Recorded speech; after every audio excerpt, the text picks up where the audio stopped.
Oui, merci Madame la présidente, monsieur le ministre, chers collègues. Je présente cet amendement auquel sont associés un grand nombre de mes collègues de la commission des affaires économiques. Je mentionnerai particulièrement Dominique Estrosi, Viviane Artigalas et Marie-Noëlle Lienemann, puisque, à quatre, nous avons rendu un rapport sur la poursuite de la réforme d'Action Logement et sur le devenir de la PEC, du prélèvement logement.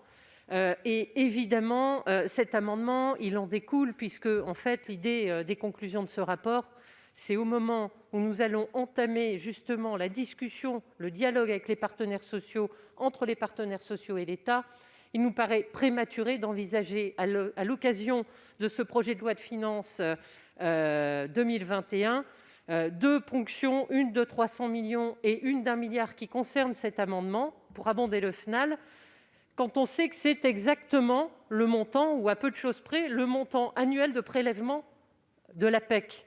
C'est-à-dire que si ce prélèvement d'1 milliard d'euros pour affecter au FNAL, c'est-à-dire au financement des aides au logement, venait à être récurrent, comme les 300 millions qui ne sont pas compensés par ailleurs sur l'amendement, c'était sur l'article 24, celui-là, eh bien, on pourrait effectivement s'inquiéter de l'intérêt de la discussion qu'il doit y avoir entre les partenaires sociaux et l'État, puisqu'à ce moment-là, si ça devenait récurrent, que reste-t-il effectivement, hormis le patrimoine d'Action Logement, les ressources qui en découlent? Aussi, monsieur le ministre, vous comprendrez bien que dans le contexte, et alors que, comme l'a reconnu le rapport de l'inspection des finances sur Action Logement, de tels prélèvements seraient en plus contraires aux engagements pris par l'État dans le cadre de la convention quinquennale et du plan d'investissement volontaire qu'il a signé en 2018 et 2019 avec Action Logement. Par ailleurs, je sais que vous considérez que la trésorerie d'Action Logement justifie que l'on puisse prendre 1 milliard à titre exceptionnel, certes, mais on peut se demander si l'année prochaine, les finances de l'État seront améliorées, si ce milliard ne reviendra pas encore en ponction. Mais la trésorerie de 2019, telle qu'elle avait été analysée d'Action Logement, pointée comme anormalement élevée à 8,9 milliards d'euros, a été momentanément gonflée par cette incapacité qu'il y avait chez Action Logement à dépenser du fait de certaines entraves de l'État par incompréhension entre l'État et Action Logement et un effet calendaire. En fin d'année, elle est à son niveau le plus haut, les décaissements intervenant en début d'exercice. Si l'on va plus loin dans l'analyse, on se rend compte que cette trésorerie est artificiellement globalisée en un seul ensemble, alors qu'elle est divisée en plusieurs fonds dans le respect des obligations réglementaires et qu'elle est déjà largement engagée. La trésorerie d'Action Logement Immobilier n'est pas plus excessive.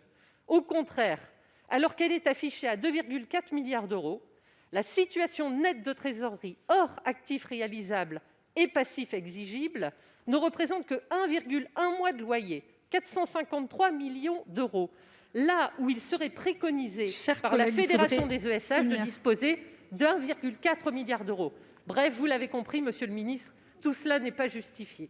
Merci madame la présidente. Monsieur le président Laurent.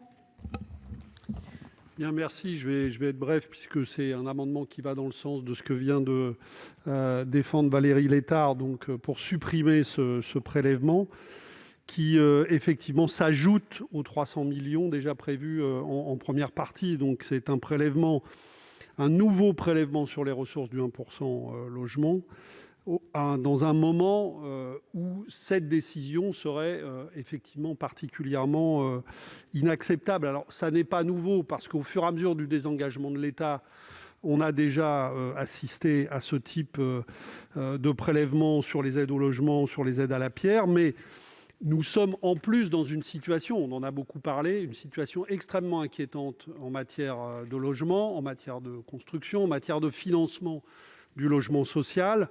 Donc ce prélèvement, à ce moment-là, est pour nous inacceptable.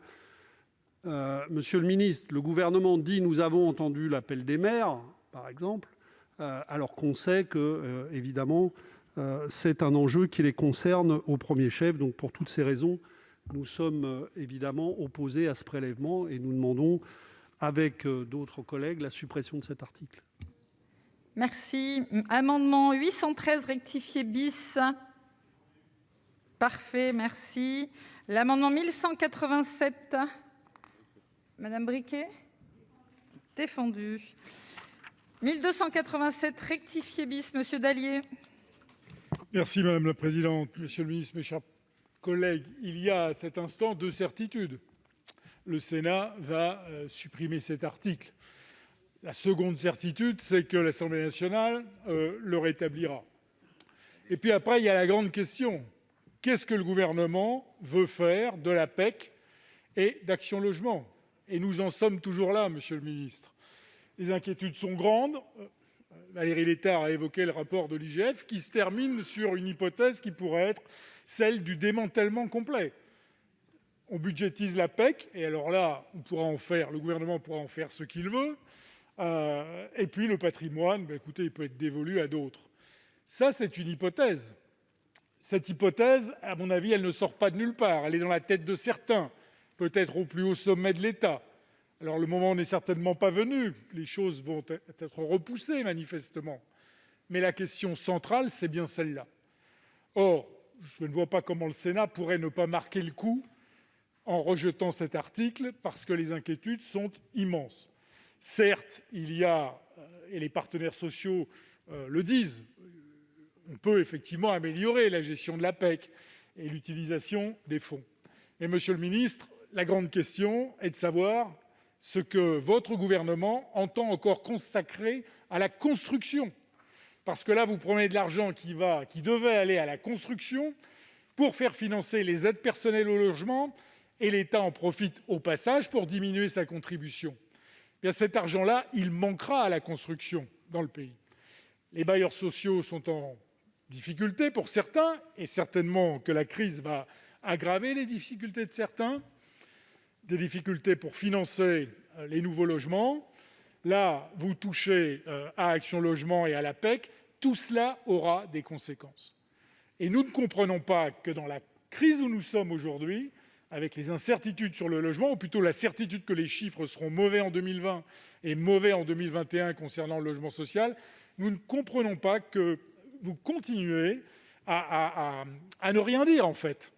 Vous avez pris 500 millions l'an dernier, vous prenez 1 milliard cette année, et l'année prochaine, combien ? Quelles conséquences ? Tout cela, nous n'en savons rien. Alors, mes chers collègues, je vous invite toutes et tous à voter cet amendement pour marquer le coup. Merci, cher collègue. Monsieur le rapporteur.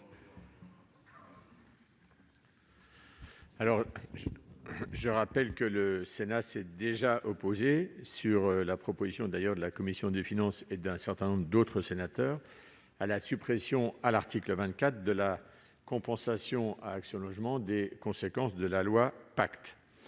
Le prélèvement prévu à l'article 47, certes ponctuel, on peut considérer qu'il pourrait être supportable pour cet organisme, puisque cet organisme disposait ces dernières années de ressources manifestement supérieures à ses emplois. Je dois en outre rappeler que si l'article était supprimé, la contribution de l'État au financement des aides personnelles au logement devra être rehaussée du même montant. Jusque-là, tout est logique. Et monsieur le ministre, et vous le savez, vous venez de l'entendre, mais ce n'est pas la première fois, la méthode du gouvernement est pour le moins contestable. Ce prélèvement sur Action Logement correspond à des ressources qui, un jour ou l'autre, auraient été de toute façon consacrées au logement. En les versant tout de suite au Fonds national d'aide au logement, en fait, ça permet à l'État de réduire sa propre contribution d'un même montant. En outre, je ne suis pas sûr que ce prélèvement constitue véritablement une politique viable dans la durée, année après année. Alors, en étant conscience des conséquences budgétaires de ces amendements, je propose un avis de sagesse. Merci, monsieur le ministre. Merci, Madame la Présidente. Nous avons eu ce débat de manière un tout petit peu différente à l'article 24, puisque l'article 24, c'était la remise en cause d'une fraction de la TSCA et avec un caractère pérenne, contrairement à ce prélèvement qui a un caractère exceptionnel. J'ai indiqué à l'article 24 quelle était l'appréciation portée par le gouvernement sur la situation d'Action Logement aujourd'hui. Et je partage en partie ce qu'a dit Madame Létard sur le niveau de la trésorerie, 8,9 milliards. J'aurais pu ajouter le niveau du résultat net en 2019 à hauteur d'1,4 milliard. Et j'aurais pu revenir, comme vous, sur la question des sous-consommations qui sont massives, mais nous n'avons pas le même diagnostic des causes de la sous-consommation. Vous avez indiqué que c'était lié à des entraves mises par l'État. Je refuse cette qualification et cet argument. Je considère que l'essentiel des difficultés tient à des questions de gouvernance et à des questions de refus de mutualisation d'un certain nombre de circuits de distribution. Lorsque l'on met en place une aide spécifique destinée aux salles de bain en voulant un circuit de distribution des aides spécifiques plutôt qu'en s'appuyant sur celui de l'ANA, il ne faut pas s'étonner de la sous-consommation. Je pense que l'accès à des aides de l'ANA est parfois complexe, mais lorsqu'on a accédé à l'aide de l'ANA et que l'on a rempli le dossier, il est quand même assez rare d'imaginer qu'un deuxième est possible avec un circuit peut-être encore plus compliqué. Ceci étant dit, je sais quel sort sera réservé à cet amendement et donc aux arguments que je peux déployer devant vous. Et nous en avons d'ores et déjà tiré conséquence, comme je disais tout à l'heure, dans les prévisions que nous faisons et que nous vous transmettons. Demain, avec ma collègue Emmanuelle Wargon, nous aurons l'occasion d'ouvrir à nouveau, si je puis dire, puisque nous les avons suspendus lorsque nous avons retiré cette idée de déposer une demande d'habilitation à légiférer par ordonnance lors de l'examen du texte en première lecture à l'Assemblée nationale. Il n'y a donc plus d'article ni de proposition du gouvernement pour aller vers une ordonnance, mais il y a le maintien d'une volonté de réforme pour améliorer la PEC, améliorer son coût de collecte, faire en sorte de clarifier les relations financières entre l'État et Action Logement et de recentrer Action Logement sur ses compétences, son cœur de compétences, pour reprendre le terme utilisé par plusieurs partenaires sociaux. La réalité est que, au-delà des chiffres que nous pouvons comparer, cela fait maintenant des années que l'État s'est littéralement déchargé sur Action Logement d'un certain nombre de politiques en matière de logement. Le meilleur taux d'exécution que l'on puisse trouver, c'est la participation d'Action Logement au financement de l'ANRU, mais il s'agit d'une soulte, et on peut s'interroger et se demander si c'est la vocation d'un organisme qui est là pour permettre l'accession à la propriété ou le logement des salariés que de participer à la rénovation de logements qui certes en ont besoin, mais dont le choix se fait par rapport à un périmètre géographique ou des périmètres géographiques. Et donc il y a un besoin de clarification. Nous avons entendu un certain nombre d'arguments, ce qui nous amène à prendre plus de temps et à ne pas proposer au Parlement, à ne pas solliciter du Parlement la mise en place d'une ordonnance.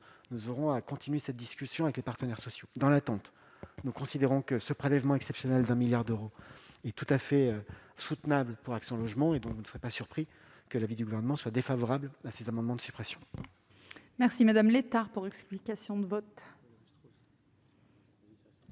Oui, monsieur le ministre, évidemment, ce débat, nous l'avons déjà eu avec l'ensemble de nos collègues. C'est vrai qu'il n'y a pas tout bon d'un côté, tout faux de l'autre. C'est déjà ce qu'on avait eu comme échange la dernière fois, et que Action Logement peut certainement améliorer encore son mode de fonctionnement. Un recrutement d'une nouvelle directrice a été fait récemment. Il y a quand même beaucoup de choses qui ont évolué, comme vous le savez, monsieur le ministre, depuis le rapport de l'Inspection générale des finances, qui montre que déjà beaucoup d'efforts ont été faits, mais que beaucoup est encore à venir. Par contre, il me semble qu'il y a un certain nombre de points quand même, et vous le savez, monsieur le ministre, sur lesquels notre rapport de la commission des affaires éco s'était positionné et qui est un peu le reflet de ce que nous avions entendu. À savoir qu'effectivement, les partenaires sociaux, comme nous-mêmes, nous opposons fermement à la budgétisation de la PEC. On entend bien qu'une partie sert aux politiques publiques, mais en même temps, cette budgétisation risquerait peut-être de fragiliser la sanctuarisation de moyens affectés au logement. On le voit, à de l'investissement. On voit d'ailleurs aujourd'hui qu'Action Logement se voit distraire d'1 milliard d'euros pour justement ces APL, comme le rappelait très justement Philippe Dallier. Et donc pour nous, monsieur le ministre, contrairement à ce que vous dites, même sur les politiques publiques, peut-être qu'Action Logement, c'est justement un rempart qui permet que l'argent du logement reste au logement, à la construction, à la rénovation, à l'accompagnement des politiques dédiées aux salariés, à la mobilité professionnelle. Et il y a bien des sujets aussi qui doivent se décliner en lien avec les territoires, parce que le grand atout aussi d'Action Logement, c'est d'être un acteur au service des territoires. Monsieur le ministre, on doit travailler ensemble, mais ne préemptons pas le débat. Et surtout, ce serait dommage de faire en sorte qu'un outil qui s'est construit au fil des années et qui est un héritage du pacte social d'après-guerre se voit d'un seul coup, pour des raisons qui peuvent s'améliorer dans le dialogue et le partenariat, enlève ses fondamentaux. Ce serait bien dommage. On peut travailler à améliorer Action Logement, supprimer ou préempter ou remettre au budget de l'État une partie de la PEC ou changer l'organisation ou démanteler Action Logement, c'est vraiment pas la bonne solution, monsieur le ministre, face aux problèmes que l'on va connaître dans les années qui viennent, les besoins de logement et de logements sociaux que l'on va avoir. C'est pas le moment de faire ça, monsieur le ministre. Travaillons ensemble, mais ne démantelons pas Action Logement et ne touchons pas à la PEC. Merci. Madame Estrosi Sassone a demandé la parole. Oui, merci Madame la Présidente. Par rapport à ce que vient de dire Valérie Létard et également Philippe Dallier, je rappelle encore une fois que le rêve de Bercy est de budgétiser la contribution, c'est-à-dire de percevoir directement cette contribution de la PEC pour nourrir le budget de l'État. Cela fait quand même des années, Monsieur le Ministre, et vous l'avez rappelé, que l'État pioche dans les poches d'Action Logement pour l'ANRU, qui finance 80 à 90% des programmes ANRU, pour l'ANA également. Et cette budgétisation, elle risque de condamner à court terme, malheureusement, l'autonomie d'Action Logement qui est venue, on l'a vu, progressivement conforter la politique du logement en France. Alors, on a souvent fait le reproche aussi à Action Logement, et vous l'avez fait encore une fois, peut-être au niveau de la mise en œuvre de certains programmes qui n'étaient pas à la hauteur des montants investis, et en tout cas qui n'allaient pas aussi vite que prévu, en particulier le programme de rénovation des logements ou dans les EHPAD. Mais même sur les dossiers ANRU, on ne peut pas non plus faire le reproche à Action Logement d'avoir pris du retard quand les dossiers ont eu du mal à arriver jusqu'à Action Logement. Je pense aussi au programme Cœur de Ville, où on ne peut pas faire le reproche à Action Logement dans la mesure où les fonds n'ont pas été décaissés.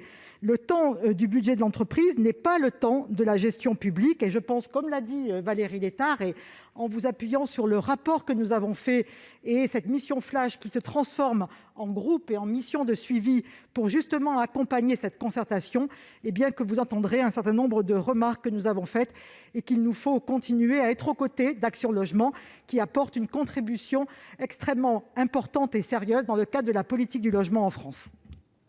Merci. Monsieur Dallier a demandé la parole également. Merci Madame la Présidente, Monsieur le Ministre. Voilà 2 fois en première partie et en seconde partie que vous utilisez l'exemple des salles de bain pour expliquer un peu pourquoi le gouvernement a été amené à prélever 1,3 milliard, c'est ce qu'il finira par faire, voire même à demander une autorisation à légiférer par ordonnance. Monsieur le Ministre, quand même, je pense que cet exemple-là, eu égard au sujet et à l'importance du sujet, c'est peut-être pas tout à fait, j'allais dire, le bon exemple. Ceci étant dit, moi je crois, Monsieur le Ministre, que nous avons besoin d'une nouvelle loi sur le logement. Là, vous avez failli y aller par ordonnance. On apprend que dans le texte qui passera demain au Conseil des ministres sur le séparatisme, la loi SRU, vous demanderez une autorisation à légiférer par ordonnance. Et de la même manière sur les politiques de peuplement, sur le logement social. Franchement, est-ce que vous ne pensez pas, et il y a l'avenir d'Action Logement, est-ce que vous ne pensez pas qu'il serait temps de travailler sur une nouvelle loi qui couvre tous ces sujets et de revenir devant le Parlement ? Alors certes, je comprends que le calendrier parlementaire est certainement contraint à l'approche des échéances de 2022, mais le sujet est tellement important pour les Français, tellement important pour la cohésion nationale, à bien des égards, que je pense qu'il nous faudrait une nouvelle loi pour traiter de tous ces sujets, et le plus vite sera le mieux, parce que plus l'incertitude va durer et plus la crise du logement va s'aggraver. Merci. Je mets aux voix ces amendements avec un avis de sagesse de la commission, un avis défavorable du Gouvernement. Qui vote pour ? Qui vote contre ? Qui s'abstient ? Ils sont adoptés. L'article 47 est supprimé.